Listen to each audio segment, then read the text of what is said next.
taarifa ambayo imekuwa trending kwa wakati huu ni hii ambayo inamhusu Allan Okello, nyota wa klabu ya Vipers ambaye anahusishwa kujiunga na Young Africans. Nimeona baadhi ya vyanzo vingi vimeandika kuwa Allan Okello ameshamalizana na Young Africans, tayari ameshasaini mkataba, na wapo ambao wanataja idadi ya miaka ambayo amesaini ndani ya kikosi cha Young Africans, lakini ni taarifa ambazo zina uzito ndani yake. Binafsi, baada ya kuona taarifa hii na kuona picha za video zikitrend zikimuonesha rais wa Young Africans akiwa katika airport ya Entebbe pale Uganda, niliona kuna uzito wa hii taarifa, kwa maana kweli Engineer Hersi Said anakwenda kumalizana na deal ya Allan Okello, kwa sababu move kubwa ya Uganda inamhusisha Allan Okello.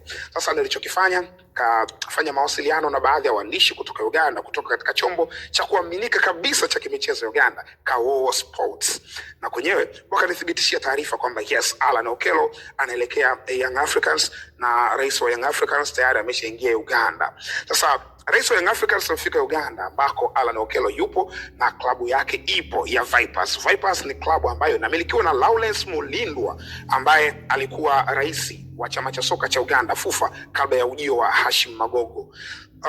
Lawrence Mulindwa na Allan Okello muda mrefu, hawa kama mtu na baba yake hivi, na muda mrefu walikuwa wakikubaliana kwamba dili ipi ya kupokea. Allan Okello baada ya kumalizika finali za CHAN alipokea ofa nyingi, ikiwemo hapa Tanzania, Azam pamoja na Singida Black Stars, wote walikuwa kwenye kinyang'anyiro cha Allan Okello. Lakini nje, kwa maana ya Algeria, South Africa, huko kote zilitumwa ofa kwenda Uganda, lakini Allan Okello alikuwa ni chaguzi kweli, very selective. Kwa nini? Kwa sababu ana kumbukumbu mbaya.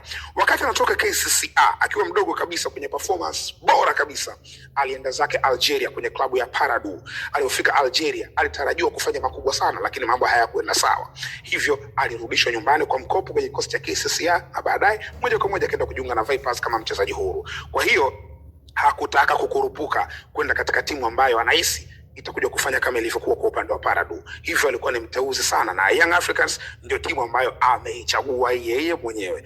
Allan Okello ni nyota ambaye ni zao la FUFA Junior League, timu za vijana za pale Uganda, na alikuwa anafikiriwa kwamba huyu ndo Mganda ambaye atakwenda kuiwakilisha Uganda katika EPL, Ujerumani au Hispania, kutokana na kiwango chake kikubwa akiwa kwenye timu za vijana. Lakini mambo yakaenda tofauti. Hata hivyo, baada ya kurejea tena Uganda, performance yake imekuwa bora sana, hata kwa mfungaji bora msimu uliopita wa ligi kuu ya Uganda. Ndani ya Young Africans nafasi yake ipo, just imagine, Mbavu Pacome Mzuzwa, Mbavu Allan Okello, katikati kuna Maxim pia Nzengeli. Comment yako weka hapo. Allan Okello ni chaguo sahihi ama la?